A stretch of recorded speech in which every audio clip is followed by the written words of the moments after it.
Awal tahun baru, mata dunia mengarah ke Venezuela. Bagaimana pasukan khusus Amerika Serikat bisa bergerak cepat dan tepat menangkap seorang kepala negara. Dan semua media seolah-olah berkata, pasukan khusus Amerika Serikat adalah salah satu pasukan elit yang paling hebat di dunia, dan mustahil misi-misi yang dijalankan oleh mereka gagal. Namun ada satu peristiwa yang lebih besar, tapi ditutup-tutupi. Bahkan Presiden Donald Trump tidak mengakuinya.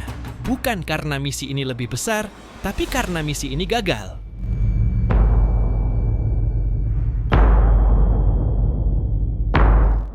Mengapa misi ini gagal? Karena sasarannya bukan Venezuela dan bukan negara-negara di Timur Tengah, tapi yang menjadi target adalah Korea Utara. Negara yang dikenal paling tertutup di dunia, memiliki sistem keamanan berlapis, patroli ketat, bahkan pengawasan ekstrim di darat maupun laut. Wilayah yang bagi banyak pihak dianggap hampir mustahil untuk ditembus tanpa terdeteksi. Namun, justru di tempat seperti inilah sebuah operasi rahasia Amerika Serikat pernah dijalankan. Dan benar, misi ini tidak berjalan sesuai rencana.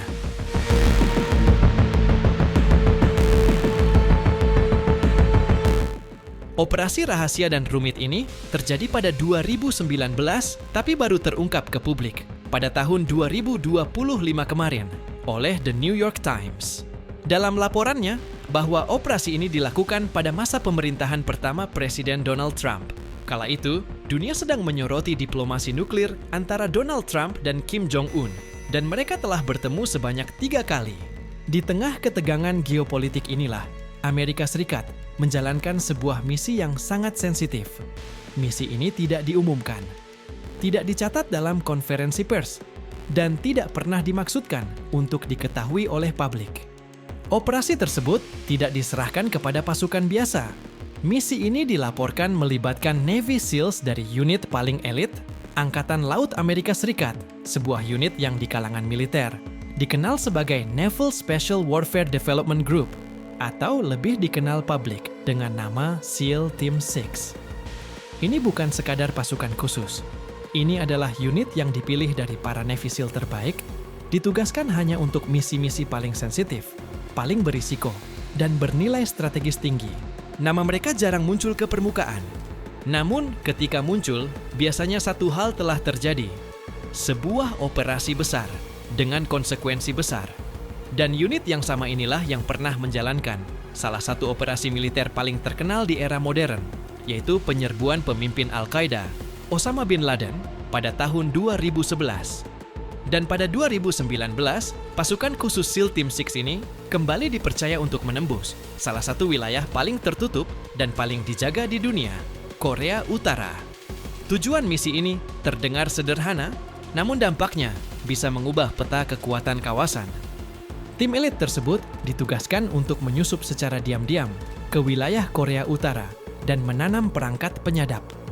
Bukan untuk menyerang, bukan untuk menculik, dan bukan untuk menunjukkan kekuatan. Tapi perangkat itu ditujukan untuk memata-matai Kim Jong-un, mendengarkan dan memantau komunikasi tingkat tinggi negara tersebut.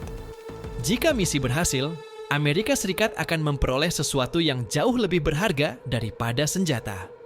Informasi.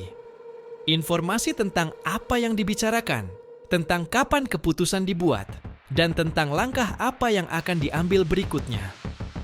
Ketika misi dimulai, Komando Operasi Khusus Gabungan mempersiapkan operasi besar-besaran yang melibatkan kapal selam, pasukan SEAL Team 6, tim kendaraan pengiriman SEAL 1, dan beberapa aset militer lainnya, termasuk kapal dan pesawat angkatan laut yang membawa pasukan operasi khusus tambahan sebagai cadangan.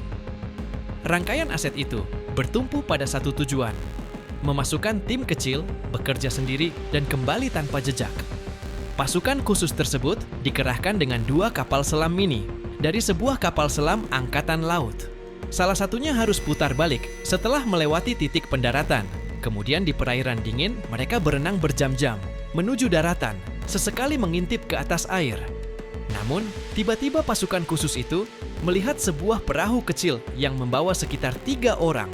Awak perahu tersebut membawa senter. Kemudian, salah satu dari mereka melompat ke laut. Mengira misinya terbongkar, salah satu anggota pasukan khusus yang sudah di darat melepaskan tembakan ke arah perahu. Setelah melepaskan tembakan, kemudian tim memeriksa perahu tadi, dan ternyata mereka menemukan 2 hingga 3 jasad tanpa senjata maupun seragam. Menurut laporan New York Times, para korban diduga kuat merupakan warga sipil Korea Utara yang sedang menyelam mencari kerang. Kemudian, semua jasad tadi ditenggelamkan untuk menghilangkan jejak para anggota SEAL. Karena kekacauan inilah, akhirnya misi dibatalkan. The New York Times menyatakan, informasi soal misi rahasia yang gagal ini diperoleh melalui wawancara dengan puluhan orang, termasuk pejabat sipil, anggota pemerintahan pertama Trump, serta personel militer yang masih aktif maupun yang sudah pensiun. Sumber-sumber tersebut juga mengonfirmasi bahwa persetujuan akhir atas operasi itu datang dari Presiden Donald Trump pada masa jabatan pertamanya.